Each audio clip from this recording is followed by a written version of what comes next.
Good evening students, आप सभी का हमारे चैनल पर स्वागत है। तो आज हम करेंगे 10th क्लास की साइंस का लेसन नंबर 6, जिसका ये पार्ट नंबर 3 चल रहा है। हमारे लेसन का नाम है लाइफ प्रोसेस, मतलब जैव परिक्रम।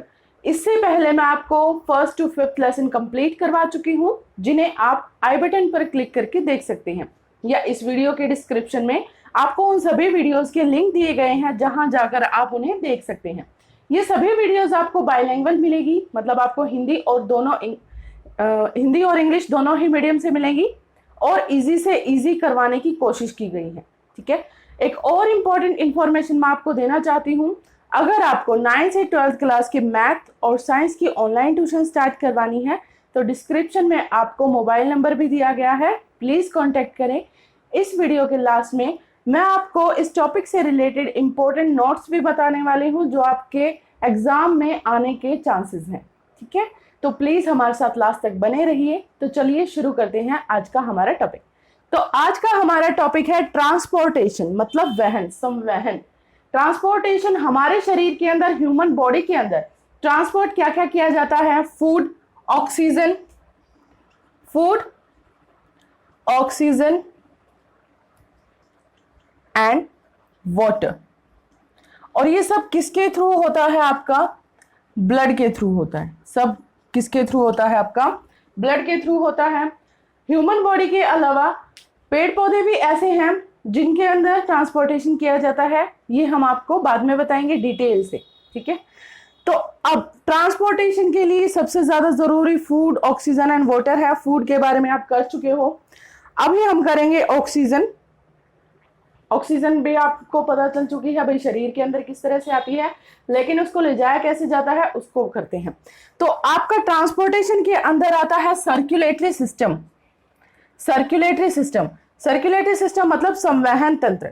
संवहन तंत्र या फिर सर्कुलेटरी सिस्टम के 3 मेन पार्ट्स होते हैं। 3 अलग अलग ये चीजें हैं जो इस सर्कुलेटरी सिस्टम को कंप्लीट करती हैं। सर्कुलेटरी सिस्टम क्या होता है? वैसे भी नॉर्मली आपको अगर कोई पूछ ले तो वह सिस्टम जो हमारे कंप्लीट बॉडी में ट्रांसपोर्ट करने का काम करता है। मतलब संवहन तंत्र क्या होता है हमारे शरीर के अंदर? वह सिस्टम, वह तंत्र जिसके द्वारा खाना, पानी और ऑक्सीजन हमारे पूरे शरीर तक पहुंचाई जाती है। ठीक है, तो इसमें आपके पास 3 पार्ट है, मतलब ये तीनों पार्ट इकट्ठा मिलकर क्या बनाते हैं? सर्कुलेटरी सिस्टम बनाते हैं।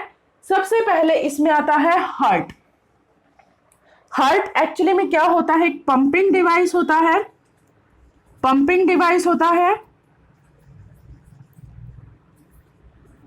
डिवाइस का मतलब क्या है? जैसे एग्जाम्पल के लिए हम कॉमन लाइफ से लेते हैं, एक पानी की मोटर है। पानी की मोटर क्या करती है? पहले पाइप से पानी को अपनी तरफ खींचती है और फिर उस पानी को हमारे टैंक तक लेकर जाती है। तो वो जो टैंक तक लेकर जाने का काम है वो आपकी पानी की मोटर ने किया है। तो सेम काम ये आपका डिवाइस करता है, ये आपका पंपिंग डिवाइस करता है, मतलब हार्ट करता है। हार्ट क्या करता है? कंप्लीट बॉडी से डीऑक्सीजनेट ब्लड, मतलब अशुद्ध रक्त, बिना ऑक्सीजन वाला रक्त, या फिर बोल सकते हो इम्प्योर ब्लड, ठीक है, लेकर आता है, उसको ऑक्सीजनेट करवाता है। किसके थ्रू? लंग्स के थ्रू। और फिर वापस से पूरे सर्कुलर के अंदर, मतलब पूरे बॉडी के अंदर ब्लड को सर्कुलेट कर देता है, फ्लो में भेज देता है। ठीक है, बस लाने और ले जाने का काम करता है आपका हार्ट। उसके बाद है आर्टरीज एंड वेन्स, मतलब धमनी एवं शिरा। जो ये है ये ब्लड को कैरी करती हैं। या की कैपिलरीज होती हैं, मतलब नसें होती हैं, ये क्या करती हैं? ये ब्लड को कैरी करती हैं। जो आर्टरी होती है या फिर जो धमनी होती है वो आपके प्योर ब्लड को कैरी करती है। ठीक है, इनफैक्ट और जो शिरा होती है ये आपके इम्प्योर ब्लड को कैरी करती है। जो धमनी है ये आपके शुद्ध रक्त को लेकर जाती है और लाती भी है। और जो शिरा है वो आपके अशुद्ध रक्त को रखती है अपने पास। ठीक है, उसके बाद है ब्लड आपको पता है क्या काम आता है?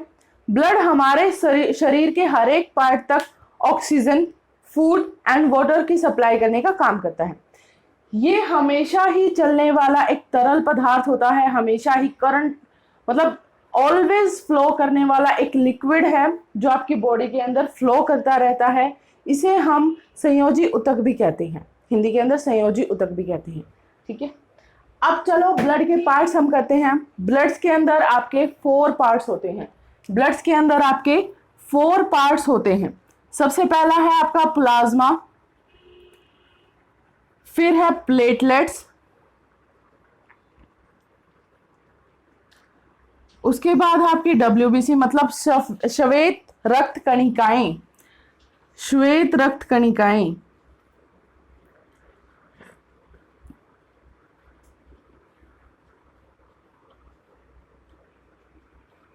और ये है आपकी लाल रक्त कणिकाएं, लाल रक्त कणिकाएं। ठीक है, ठीक है। तो अब देखते हैं इसका काम क्या है। जो प्लाज्मा है, प्लाज्मा आपके ब्लड को लिक्विफाई करता है, मतलब द्रव अवस्था में कन्वर्ट करने का काम करता है। जो प्लाज्मा है आपका, उसी की वजह से आपका जो ब्लड है वो द्रव अवस्था में होता है, मतलब लिक्विड फॉर्म में होता है। प्लाज्मा क्या करता है? प्लाज्मा आपके ब्लड को लिक्विफाई करता है, मतलब हमारा जो खून है वो तरल अवस्था में है, वो प्लाज्मा की वजह से ही है, क्योंकि इसके अंदर 90% वाटर होता है। प्लाज्मा के अंदर क्या होता है? 90% आपका जल होता है, 90% जल पाया जाता है, जिसमें 10% बाकी के प्रोटीन्स, ग्लोब्यूल्स वगैरह अलग चीजें पाई जाती हैं जो आपको हाई लेवल पर लेकर जाती हैं। ठीक है, उसके बाद है आपका प्लेटलेट। प्लेटलेट्स का क्या काम होता है? ये रक्त का थक्का जमाने का काम करती है। मतलब आपको चोट लग जाती है, चोट लग जाती है तो उससे खून बहना शुरू हो जाता है, लेकिन आप देखते हो अगर छोटी चोट है तो कुछ ही पल में खून बहना बंद हो जाता है अपने आप। कैसे कैसे होता है? वो प्लेटलेट्स के द्वारा किया जाता है। व्यर्थ में बहे जाना वाला ब्लड, मतलब जो ब्लड वेस्ट हो रहा है, उसको रोकने के लिए प्लेटलेट्स काम आती हैं। ठीक है, क्या करती हैं? ये ब्लड को इकट्ठा करती हैं या खून का थक्का जमाती हैं, मतलब स्टॉप करती हैं, स्टॉप ब्लीडिंग, आपकी चोट में से खून को बहने से रोकती हैं। ठीक है, उसके बाद आती हैं आपकी WBC, श्वेत रक्त कणिकाएं। श्वेत रक्त कणिकाएं इम्यून सिस्टम बढ़ाती हैं, इम्यूनिटी बढ़ाती हैं आपके शरीर के अंदर। आपने छोटी क्लासेस में भी पढ़ा होगा, जो सफेद रक्त कणिकाएं होती हैं वो आपके शरीर के अंदर एज अ प्रोटेक्शन का काम करती हैं। जो बीमारी वाले जो वायरस वगैरह आते हैं, बैक्टीरिया वगैरह आते हैं, उनको मारने का काम करती हैं। ठीक है, उसके बाद आपका RBC। RBC का क्या काम है? लाल रक्त कणिकाओं का क्या काम है? ये है आपकी मैसेंजर, मतलब जो सारा सामान यहाँ से वहाँ, वहाँ से यहाँ लेकर जाती हैं। ये क्या है? ये वो कण हैं, रक्त के वो सेल्स हैं, ब्लड के वो सेल्स हैं, रक्त के वो कण हैं, जो आपका खाना, पानी और ऑक्सीजन को एक जगह से दूसरी जगह पर लेकर जाते हैं। ठीक है, और इसी की वजह से आपका खून लाल रंग का होता है, इसी की वजह से आपका खून लाल रंग का होता है। आपको एक बात बताना चाहूंगी, हम बोलते हैं कि उसको ब्लड कैंसर है। ठीक है, ब्लड कैंसर की बीमारी आपने सुनी होगी। तो ब्लड कैंसर की बीमारी में WBC की फॉर्मेशन होना बंद हो जाती है, मतलब श्वेत रक्त कणिकाओं का जो बनना होता है खून के अंदर, श्वेत रक्त कणिकाएं बहुत ज़्यादा कम हो जाती हैं, इनकी जो वैल्यू है वो घटती चली जाती है, जिसकी वजह से हम ब्लड कैंसर बोलते हैं। भाई उस बीमारी को हम ब्लड कैंसर का नाम देते हैं। ठीक है, उसके बाद हम आपका सेकंड जो ये पोर्शन है ये करते हैं धमनी एवं शिरा। ठीक है, आर्टरीज एवं veins, arteries and veins. Arteries का मतलब होता है धमनी और वेन्स का मतलब होता है आपका शिरा। जैसा कि मैंने आपको पहले भी बताया, धमनी है वो शुद्ध रक्त को लेती है, शुद्ध रक्त को रखती है। तो शुद्ध रक्त क्या होगा? जिसके अंदर ऑक्सीजन होगा। ठीक है, कैरी ऑक्सीजनेट ब्लड, मतलब हमेशा ऑक्सीजनीकृत, ऑक्सीजनीकृत रक्त को कैरी करती है, ढोने का काम करती है, लेकर जाती है या लाती है। ठीक है, थिक एंड इलास्टिक वॉल्स, मोटी एवं लचीली भित्तियां होती हैं इसकी, मोटी व लचीली भित्ति। लचीली भित्ति क्यों क्यों होती है इसकी लचीली भित्ति? क्योंकि इसके अंदर ब्लड का प्रेशर कुछ ज़्यादा ही होता है। इसके अंदर प्योर ब्लड का प्रेशर बहुत ज़्यादा ही होता है। इस वजह से इसकी जो पाइप है, इसका जो ये पाइप है आपकी धमनी नाम की जो पाइप है, इसका जो कवर है वो मोटा होता है। मतलब इसकी जो भित्ति है वो कैसी होती है? थिक एंड इलास्टिक, मोटी और लचीली। उसके बाद है शिरा।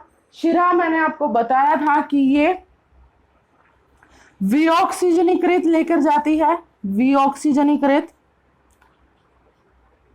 रक्त को लेकर जाती है, मतलब अशुद्ध रक्त को लेकर जाती है। ठीक है, इसकी जो वेन है, इसका जो वॉल है वो कैसी होती है? पतली और कम लचीली। पतली और कम लचीली, क्योंकि इसमें ब्लड का इतना प्रेशर मिलता नहीं है। ठीक है, क्योंकि इसमें ब्लड का इतना प्रेशर मिलता नहीं है। तो अब तक हमने किया ब्लड के बारे में और आर्टरीज एंड वेन्स के बारे में। अब हम इनको डिटेल में हार्ट के सिस्टम के अंदर करते हैं। तो चलो अब हम करते हैं हार्ट के बारे में। हार्ट का पहले हम डायग्राम देखेंगे, फिर उसके बारे में उसका जो वर्किंग है फिर वो करेंगे। ठीक है, अब देखो इसका डायग्राम बहुत सिंपली बनता है।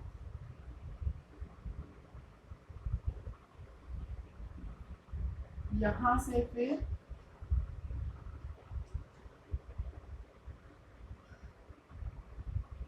इस तरह से, ये भी इसी तरह से। ठीक है, यहां से एक पाइप आपकी ये है और दूसरी इसके बिल्कुल ऊपर से जाती है इस तरह। सेम यहां से ये, और इसके पास से जाएगी ये वाली। ये यहाँ से कंटिन्यू है इस तरह से, और इसकी जो ओपनिंग है यहाँ पर दिखाएंगे। ठीक है, यहाँ तक समझ आया? अब उसके बाद यहाँ पर हमने इसकी ओपनिंग्स दिखाई, ये वाला भी सेम। ठीक है, यहाँ पर आपका एक पार्ट है, यहाँ पर आपके 3 पार्ट्स हैं, 1 2 एंड 3। ठीक है, समझ आया? अब देखिए उसके बाद एक यहाँ पर है और 3 यहाँ ऊपर लगती हैं पाइप्स। 3 पाइप्स यहाँ ऊपर लगती हैं। ठीक है, अब इनके नाम हम देखते हैं, इनके नाम हम करेंगे। तो देखो ये है आपका, हिंदी में हम इसको बोलते हैं, ऊपर का जो आलिंद हम इसको बोलते हैं, मतलब आलिंद। मैं इसको लिख देती हूँ, आलिंद। और नीचे वाला होता है आपका निलय, वेंट्रिकल। ये वाला पार्ट हम बोलते हैं ऑरिकल। ठीक है, अब देखो आपका जो हार्ट होता है एक 4 चैम्बर्ड बिल्डिंग के टाइप होता है, मतलब एक ऐसी बिल्डिंग जिसके अंदर 4 कमरे हैं, 2 कमरे ऊपर 2 कमरे नीचे। नीचे वाले जो कमरे हैं उनको निलय बोला जाता है, मतलब वेंट्रिकल बोला जाता है। ऊपर वाले कमरों को क्या बोला जाता है? ऑरिकल। ठीक है, अब इसमें आपके 2 साइड्स डिवाइड कर देते हैं हम, 2 साइड्स। एक साइड तो ये है और एक साइड ये है, तो इसको हम बोलेंगे लेफ्ट ऑरिकल और लेफ्ट वेंट्रिकल, मतलब बायां अलिंद और बायां निलय। ठीक है, इसी टाइप से ये बायां है तो ये कौन सा हो जाएगा? दायां, मतलब right auricle, right auricle and right ventricle. ठीक है, right auricle and right ventricle. अब इसमें देखो आपके पास वेन्स एंड आर्टरीज होती हैं। यहां पर आपकी वेन्स आ जाती हैं, यहां पल्मोनरी वेन्स हैं, पल्मोनरी वेन्स। ठीक है, इस तरफ आपकी पल्मोनरी आर्टरी होती है, पल्मोनरी आर्टरी। देखो पल्मोनरी वेन्स का मतलब होता है फुफ्फुसीय शिरा। क्या हो? फुफ्फुसीय फुफ्फुसीय शिरा। और पल्मोनरी आर्टरी का क्या मतलब होगा आपका? अब उसके बाद देखो पल्मोनरी आर्टरीज का मतलब क्या होता है? फुफ्फुसीय धमनी। क्या होगा? फुफ्फुसीय धमनी। देखो आपके पास इसमें दो टाइप की धमनी है। एक तो है मेन, एक तो क्या है आपकी मेन मतलब मुख्य, और दूसरी आपकी आती है पल्मोनरी। पल्मोनरी मतलब आपकी फुफ्फुसीय। ठीक है, फुफ्फुसीय। इसी तरह से आपकी शिरा आती है, एक तो आती है मुख्य शिरा मेन, और दूसरी आपकी आती है पल्मोनरी। ठीक है, इसी तरह से आपकी शिरा आती है, एक आती है आपकी मेन जो मुख्य है, और एक आती है आपकी सेम पल्मोनरी मतलब फुफ्फुसीय। ठीक है, ये है इसके पार्ट्स। एक बार दोबारा से देख लेते हैं। हार्ट आपका क्या है? 4 चैम्बर्ड है। मनुष्य का हार्ट कितना होता है? 4 चैम्बर्ड होता है, 4 कक्षीय होता है। इसका मतलब कि हमारे हार्ट में 4 कमरे हैं, 4 कक्ष हैं। ठीक है, 4 चैम्बर्स हैं। अपर चैम्बर्स क्या होते हैं? आपके ऑरिकल्स होते हैं। अपर चैम्बर्स क्या होते हैं? ऑरिकल्स होते हैं। मतलब ऊपर वाले जो कक्ष है उनको आप आलिंद बोलते हो, ऊपर वाले कक्षों को आलिंद बोलते हो, और नीचे वाले जो कक्ष हैं उनको आप निलय बोलते हो। क्या बोलते हो? निलय मतलब वेंट्रिकल। एक होता है दाया साइड, एक होता है बाया साइड। ठीक है, तो ये है आपका बाया तरफ लेफ्ट ऑरिकल मतलब बाया आलिंद। क्या है ये? बाया आलिंद। ठीक है, और इसी तरह से ये कौन सा हो जाएगा? बाया निलय। कौन सा होगा? बाया निलय मतलब लेफ्ट वेंट्रिकल। और दाएं तरफ आपका हो जाएगा दाया आलिंद राइट ऑरिकल एंड दाया निलय राइट वेंट्रिकल। ठीक है, इसके अलावा इसमें क्या है? Veins, arteries, pulmonary veins and pulmonary arteries.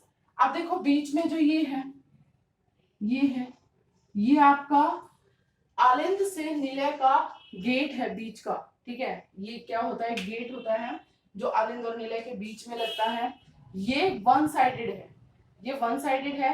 मतलब क्या कि आलिंद से रक्त है, ब्लड है, वो निलय में तो आ सकता है, लेकिन निलय से वो वापस आलिंद में नहीं जा सकता। ठीक है, ये क्या करेगा? आलिंद से रक्त इसमें निलय में तो दे देगा, मतलब ऑरिकल से वेंट्रिकल तक तो ब्लड आ जाएगा, लेकिन वेंट्रिकल से कभी ऑरिकल में नहीं जाएगा। ये आपका कुछ वी शेप में इस तरह से होता है। ठीक है, वी शेप में होता है, जो अगर नीचे की तरफ ही खुलता है। कहाँ खुलता है? ये सिर्फ नीचे की तरफ ही खुलता है। देखो ये आपका कुछ इस वी शेप का होता है, इस तरह से वी शेप का। मतलब क्या है कि ऊपर से जो ब्लड आता है वो नीचे तो चला जाएगा, लेकिन ऊपर जाने में बहुत डिफिकल्टी होती है, या फिर आप बोल सकते हो ऊपर जाता ही नहीं, बिल्कुल भी नहीं जा सकता ऊपर। ठीक है, तो ये वन साइडेड गेट है जिसको हम वॉइड बोलते हैं। क्या बोलते हैं? वॉइड। वॉइड। ठीक है, अब चलते हैं हम अपने स्ट्रक्चर मतलब वर्किंग की तरफ, हमारे जो कार्य विधि है उसकी तरफ। वर्किंग में देखिए सिंपल से सिंपल तरीका हम करेंगे। हमें पता है कि आपके पास कितने रूम है? 4। कितने रूम है? 4। ठीक है, ये क्या है आपका? Left auricle.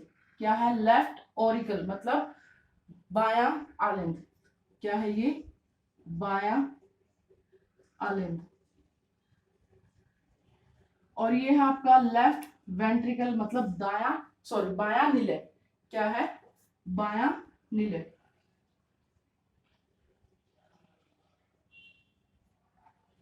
इसी तरह से ये है आपका राइट ऑरिकल, और ये है आपका राइट वेंट्रिकल मतलब दाया आलिंद और दाया निलय।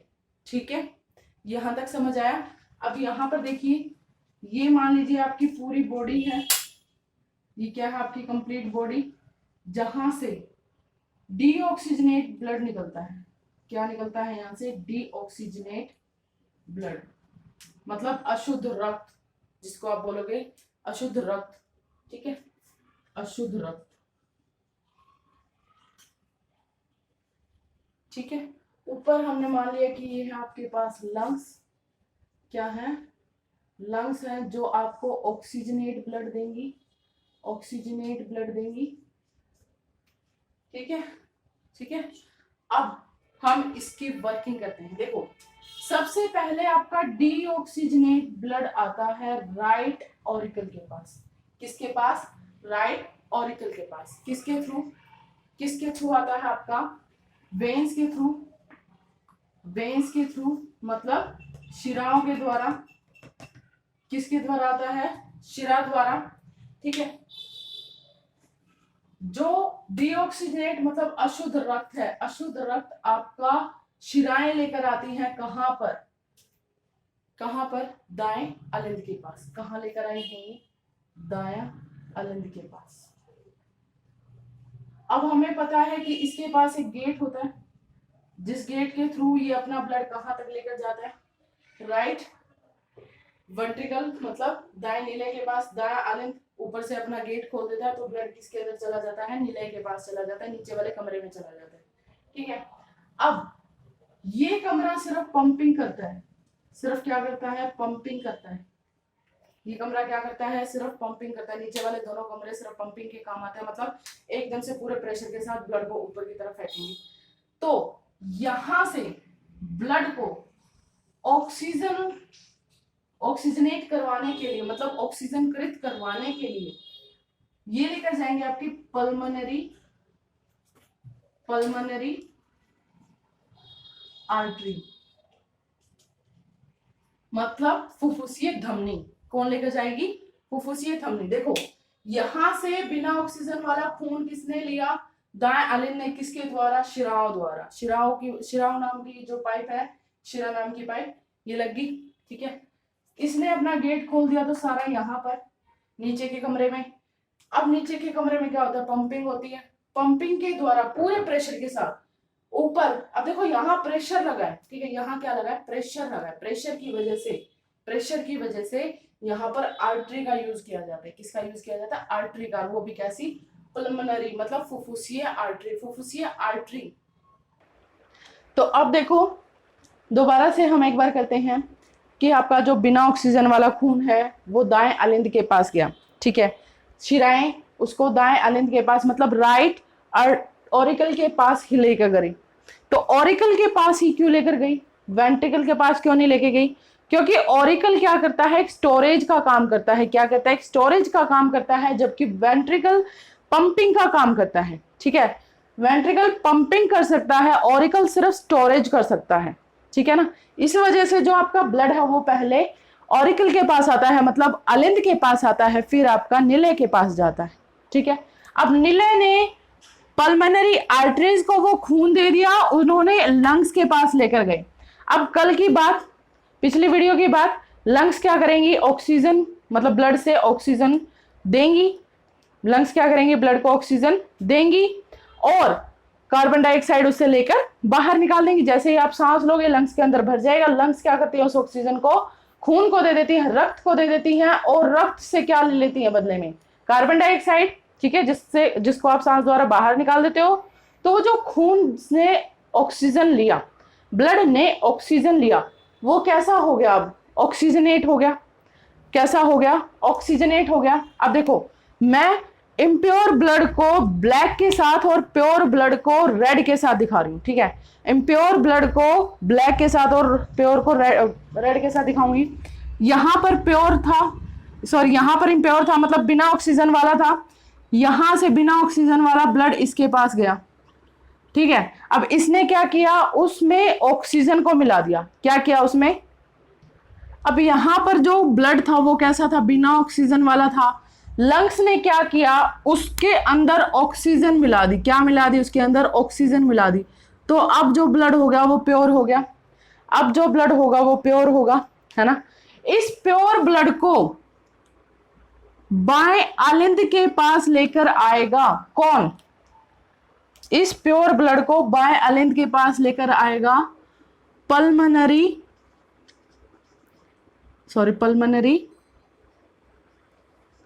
वेन, मतलब फुफ्फुसीय शिरा। कौन सी? फुफ्फुसीय शिरा। ठीक है। ठीक है, देखो जो आपका इम्प्योर ब्लड था, ये आपका इम्प्योर ब्लड था, ये ब्लैक वाला इम्प्योर ब्लड था, बिना ऑक्सीजन वाला ब्लड था। वो यहाँ पर लंग्स के पास लेके गए उसको, बिना ऑक्सीजन वाले खून को क्या लेकर गए, लंग्स के पास लेकर गए। लंग्स ने क्या किया, उस खून के अंदर ऑक्सीजन मिला दी। क्या किया, खून के अंदर ऑक्सीजन मिला दी। अब ऑक्सीजन के मिलाने से वो खून कैसा हो गया, बिल्कुल साफ सुथरा, बिल्कुल शुद्ध, बिल्कुल प्योरीफाइड, ऑक्सीजनेट। ठीक है, ऑक्सीजनेट।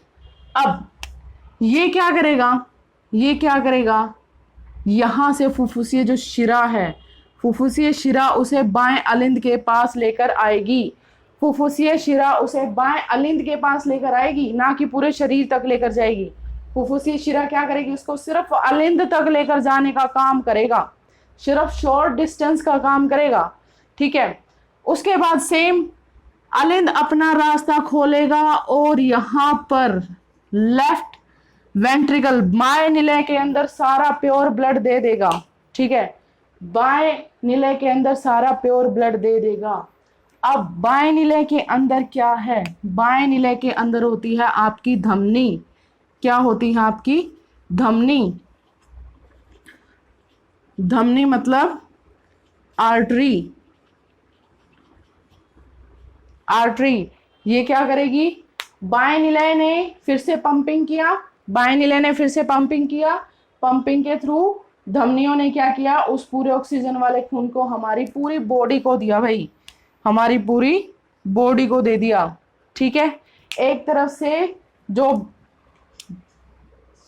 इम्प्योर ब्लड है, जो अशुद्ध रक्त है वो जा रहा है, तो दूसरी तरफ से आपका शुद्ध रक्त आ रहा है। ठीक है, एक बार दोबारा करो, देखो ये आपका इम्प्योर ब्लड है ब्लैक वाला, ये आपका ब्लैक वाला क्या है, इम्प्योर ब्लड है, मतलब बिना ऑक्सीजन वाला खून है। इसको वेन्स क्या करेंगी, इसको वेन्स लेकर जाएंगी किसके पास, अलिंद के पास, ऑरिकल के पास, वो भी कैसा, दायां ऑरिकल, मतलब राइट ऑरिकल। ठीक है, ऑरिकल कुछ नहीं कर सकता, ऑरिकल सिवाय स्टोरेज के और कुछ नहीं करेगा भाई। ये उसको किसके पास ले जाएगा, वेंट्रिकल के पास दे देगा, भाई ठीक है तू अब उसको आगे ट्रांसफर कर दे। तो ये क्या करेगा, जोर से पंपिंग करेगा, पंपिंग के थ्रू आर्टरीज, पल्मोनरी आर्टरीज मतलब फुफ्फुसीय धमनी, इसको लंग्स के पास लेकर जाएगी, फेफड़ों के पास लेकर जाएगी। फेफड़े आपको पता है उसके अंदर ऑक्सीजन मिला देंगे, ऑक्सीजन देंगे उसको, ऑक्सीजन उन्होंने उसको दे दिया तो कैसा बन गया, ये प्योर हो गया। कैसा हो गया, ये प्योर हो गया, ऑक्सीजन वाला हो गया। ठीक है, अब ऑक्सीजन वाला जो ब्लड है, ऑक्सीजन वाला जो ब्लड है वो फुफ्फुसीय शिरा, पल्मोनरी वेन बाएं अलिंद को देने आएंगी। क्या करेंगी, बाएं अलिंद को देने आएंगी। उसके बाद बाएं अलिंद ने ये शॉर्ट डिस्टेंस का काम क्या कर दिया, इन्होंने आगे इसका रोल खत्म। ठीक है, अब बाएं अलिंद के पास शुद्ध रक्त आ गया, खून आ गया उसके पास। ठीक है, ये क्या करेगा, इसको नीले के पास पहुंचा देगा, क्योंकि ये तो स्टोरेज कर सकता है, पंपिंग तो ये कर ही नहीं सकता, है ना। तो पंपिंग के लिए ये इसको नीले के पास मतलब वेंट्रिकल के पास देगा, वेंट्रिकल इसको पंप करके किसको देगा, आर्टरी को देगा, धमनी को देगा। ठीक है, धमनी इसको पूरे शरीर के अंदर ले जाएंगी। समझ आई, समझ आई। धमनी का मतलब होता है आर्टरी, धमनी का मतलब होता है आपका आर्टरी। मैंने आपको पहले भी वेन और आर्टरीज के बारे में बताया है। तो अब हम देखेंगे कि शॉर्ट ट्रिक क्या है जिससे आपको ये याद रह सके, वेंट्रिकल के पास कौन है, ऑरिकल के पास कौन है। ठीक है, लेफ्ट है या राइट है, ऑरिकल और वेंट्रिकल के पास धमनी और शिरा मतलब आर्टरी या फिर वेन्स में से कौन आता है। तो देखो सबसे पहले वेंट्रिकल को चेक करते हैं, सबसे पहले हम वेंट्रिकल को चेक करते हैं। वेंट्रिकल हमेशा ही पंपिंग करता है। ठीक है, मतलब निलय हमेशा ही पंपिंग करता है। क्या करता है, निलय पंपिंग करता है। ठीक है,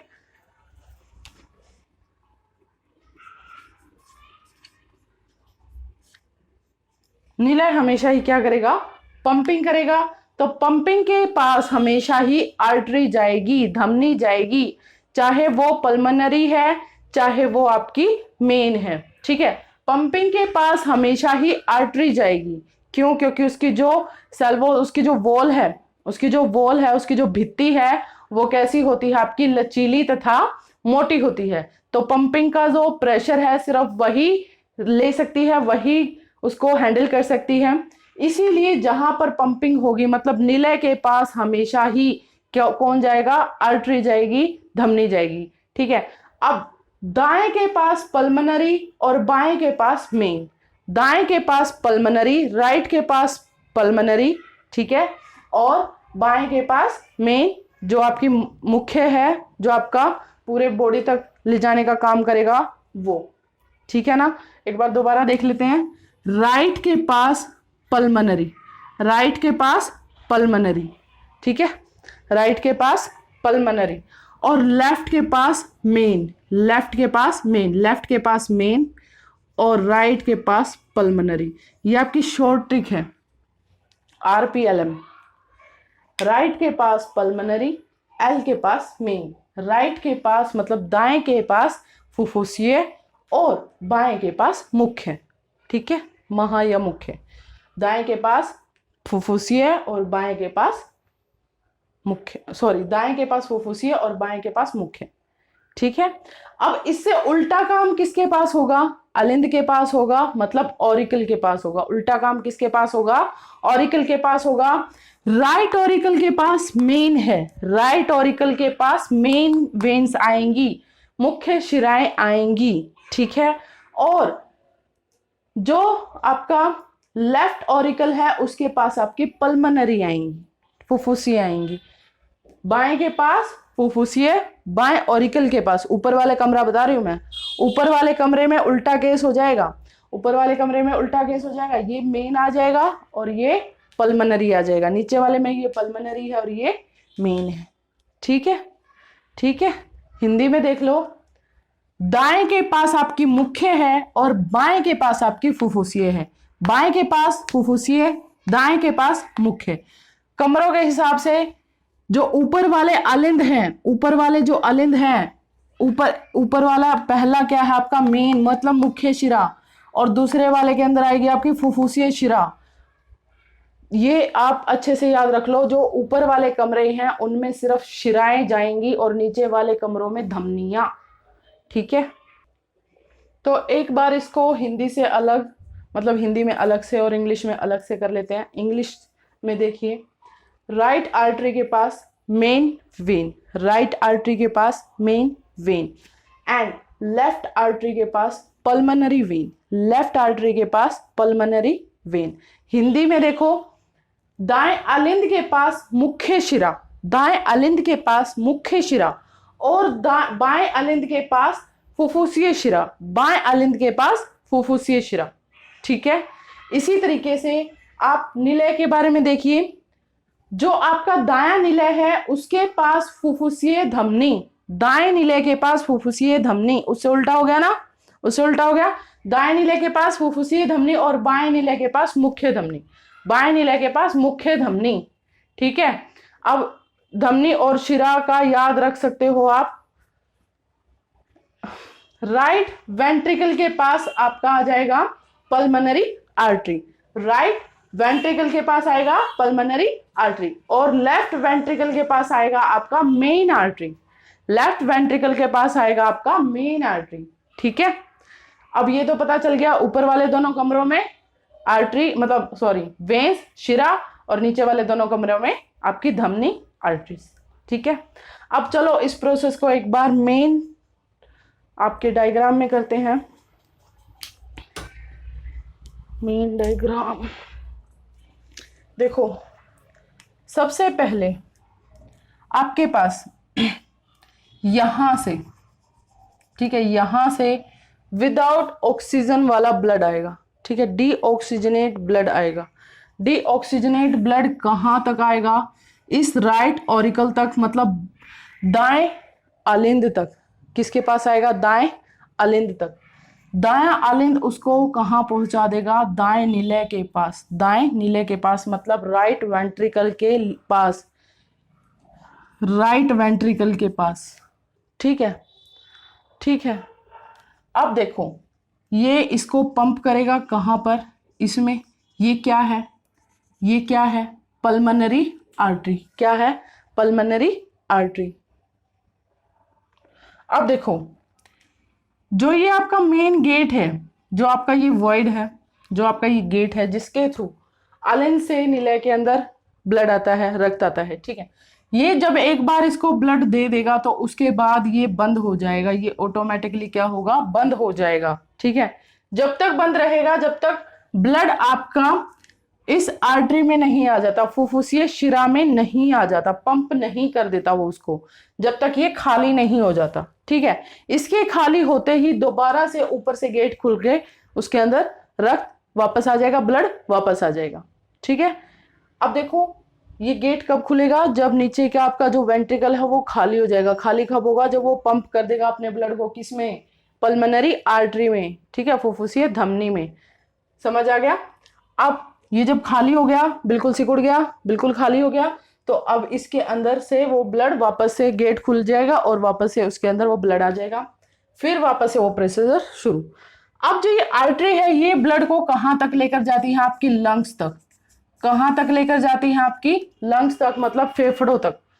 फेफड़ों के अंदर, फेफड़ों के अंदर यहां पर अब कौन काम करेगा, पल्मोनरी वेन, मतलब ये देखो ये रही पल्मोनरी वेन, यहां पर आप, मैंने बताया था आपको 3 पाइप्स इस टाइप से आती हैं, ये यहां पर इनके थ्रू अब वो कहाँ आ गया, इन पल्मोनरी वेन्स के थ्रू, इन पल्मोनरी वेन्स के थ्रू वो यहां आ गया, ठीक है। अब वो जो बिल्कुल साफ होके आपका लेफ्ट ऑरिकल के पास आ गया, मतलब बाएं अलिंद के पास आ गया, ठीक है। बाएं अलिंद के पास आते ही फिर से वो गेट खुलेगा, वॉइड ओपन होगा और आपका बाएं निलय के पास चला जाएगा, मतलब लेफ्ट वेंट्रिकल के पास चला जाएगा, जैसे कि यहां पर बताया गया है, ठीक है ना। अब इसके बाद ये पंप होने के लिए, पंप होकर कहाँ जाएगा, आपका धमनी के पास, मतलब आर्टरी के पास। आर्टरी से फिर कैसे चला जाएगा, पूरा ब्लड के पास चला जाएगा, ठीक है। ये होगा आपका पूरा स्ट्रक्चर ऑफ हार्ट। तो अब हम करते हैं हार्ट। देखो हम यहां से करते हैं, ये जो आपका ऑक्सीजन वाला ब्लड है इसको लंग्स, ये है लंग्स, लंग्स के थ्रू यहां से इस तरह से, ठीक है, इस तरह से, ये ऐसे किसके पास आ गई, आपके ऑरिकल के पास, लेफ्ट ऑरिकल के पास। लेफ्ट ऑरिकल ने वॉइड को ओपन किया, इसके पास फिर अब कहां से आएगी, लेफ्ट वेंट्रिकल के पास। अब ये लेफ्ट ऑरिकल से किसके पास आ गया, आपका लेफ्ट वेंट्रिकल के पास, मतलब बाएं अलिंद से किसके पास आ गया, बाएं निलय के पास। यहां तक समझ आ गया। अब देखो बाएं निलय ने ये धमनियों को दिया, धमनी ने पूरे शरीर को, तो ये क्या है आपकी, ये क्या है, आर्टरी, मतलब धमनी। क्या है ये आपकी धमनी। किसको दिया इसने ब्लड, धमनी को। धमनी ने किसको दिया, पूरे बॉडी स्ट्रक्चर को, पूरे शरीर को, ठीक है, ठीक है, समझ आ गया। ये था आपका वर्किंग ऑफ हार्ट, मतलब हृदय का कार्य विधि, हृदय की कार्य विधि। अब देखो इससे रिलेटेड मैं आपको 2 से 3 क्वेश्चन बताना चाहूंगी। जैसे आपका हार्ट है, उसका साइज लगभग एक मुट्ठी के जितना होता है, कितना, एक मुट्ठी के जितना, ठीक है। और उसका जो वेट है आपका 225 ग्राम से लेके 300 350 ग्राम तक होता है, मतलब लगभग 250 ग्राम से लेके 350 ग्राम तक। इसमें आपका बेबी से लेके आपके अडल्ट तक आ जाता है, ठीक है, अडल्ट तक आ जाता है। और एक हेल्दी पर्सन की पल्स रेट होती है, मतलब दिल के धड़कने की जो नंबर होती है, गति होती है, वो 78 to 80 होती है पर मिनट, 78 to 80 पर मिनट, ठीक है, पर मिनट। जो ये डॉक्टर्स आपके हाथ पे यहाँ ऐसे टच करके देखते हैं नसों को, ठीक है, या फिर स्टेथोस्कोप के साथ आपकी हार्ट बीट चेक करते हैं, तो उसके अंदर वो क्या करते हैं, पल्स रेट चेक करते हैं, मतलब धड़कन चेक करते हैं, कितनी बार आपका दिल धड़कता है, ठीक है। धड़कना मतलब पंपिंग करना, कितनी बार आपका ब्लड पंपिंग कर रहा है, कितने बार आपके ब्लड को क्या किया जा रहा है, पंप किया जा रहा है, ठीक है। ये आपके 2 से 3 क्वेश्चंस थे जो आपके ऑप्शनल बनते हैं। कौन सा, पहला तो इसका साइज एक मुट्ठी के जितना है, दूसरा इसका वेट कितना है 250 से 350 तक का, और पल्स रेट क्या होती है एक अडल्ट की, नॉर्मल अडल्ट की 78 to 80, या फिर आप बोल सकते हो 72 to 80, 72 भी होती है। जो नॉर्मल बिल्कुल शांत मन के इंसान होते हैं, जो स्ट्रेस फ्री होते हैं, उनकी 72 to 80 भी होती है। अब हम करते हैं transportation in plants. Transportation in plants, पौधों के अंदर वहन। ठीक है, अब टॉपिक है आपका ट्रांसपोर्टेशन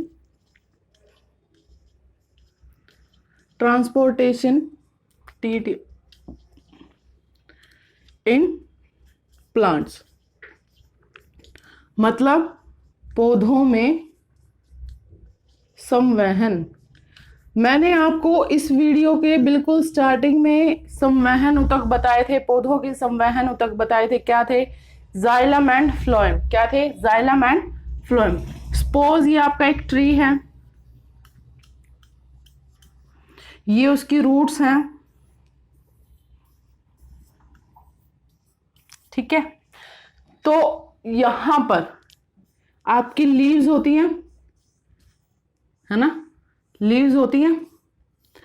तो ये लीव्स क्या काम करती हैं? भोजन बनाने का काम करती हैं। मतलब ये क्या करती हैं?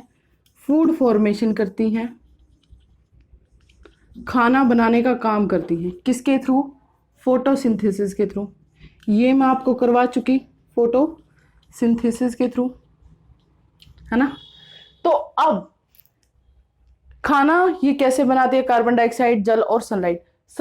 कार्बन डाइऑक्साइड और सनलाइट, CO2 प्लस सनलाइट, तो आपको ऊपर एयर से मिल जाता है, ठीक है। लेकिन वाटर कहाँ से मिलता है? वाटर को कौन लेकर आता है? रूट्स। वाटर को कौन लेकर आता है? रूट्स। तो ये रूट्स आपकी लीव्स तक वाटर को कैसे लेकर जाती हैं? मतलब जड़ पत्तों तक पानी को कैसे पहुंचाती हैं? वो होता है आपका जाइलम। ये एक संवहनी ऊतक होता है, जो होता है आपका जाइलम। जाइलम, ठीक है। जाइलम क्या करेगा? जड़ों से जल पत्तों तक पहुंचाएगा। जाइलम क्या करेगा? जड़ों से जल पत्तों तक पहुंचाएगा। इसकी शॉर्ट ट्रिक भी मैंने बताई थी, जैसे जाइलम, जैसे जड़ और जैसे जल। जाइलम जड़ों से जल लेकर जाएगा, ठीक है। सेम यहां पर खाना बन गया। अब भाई रूट्स को भी तो खाना चाहिए बढ़ने के लिए, अकेला सिर्फ ऊपर वाले हिस्से को थोड़ी बढ़ना है, रूट्स को भी तो बढ़ना है ना, जड़ों को भी तो बढ़ना होता है। तो यहां से खाना पूरे पेड़ तक कौन लेकर जाएगा? फ्लोएम। कौन लेकर जाएगा? आपका फ्लोएम, ठीक है। कौन लेकर जाएगा? फ्लोएम। देखो फ्लोएम, फैसे फ्लोएम, फैसे फूड। फ्लोएम फूड को लेकर जाता है, फ्लोएम फूड को लेकर जाता है। तो इसमें जो संवहन ऊतक हैं वो कौन कौन से हैं? मतलब जो टिश्यूज हैं वो कौन कौन से हैं आपके? Xylem and phloem. आपका जो ब्लड होता है वो कैसा बताया था मैंने? Tissue, connective tissue. कैसा था? कनेक्टिव टिश्यू, ठीक है। तो अब देखो, जो ये जाइलम और फ्लोएम है, ये कैसे हैं? संवहन ऊतक है, मतलब ट्रांसपोर्ट करने वाले टिश्यूज हैं, ट्रांसपोर्टेशन टिश्यूज हैं। क्या क्या ट्रांसपोर्ट करते हैं? Water and food. Water and food, इसके बारे में मैं आपको पूरा डिटेल से बता चुकी हूँ फर्स्ट वीडियो में, ठीक है। आज मैंने इसके बारे में थोड़ा हिंट दोबारा से दिया है। तो आज की वीडियो में बस इतना ही। अगर आपको हमारी वीडियो अच्छी लगी है तो प्लीज़ ज़्यादा से ज़्यादा लाइक कीजिए, शेयर कीजिए एंड सब्सक्राइब कीजिए, और हमें कमेंट बॉक्स में कमेंट करके ज़रूर बताएं कि आपको हमारी वीडियो कैसी लगी, ताकि हमें आपको कंटेंट देने में आसानी हो, या फिर कंटेंट आपको अच्छे से अच्छा बनाकर देने की कोशिश करें। और अगर आपको 9th से 12th क्लास के मैथ और साइंस के किसी भी टॉपिक को समझना है तो प्लीज़ कमेंट बॉक्स में कमेंट करके उसे भी बताएं। थैंक यू एंड नमस्ते।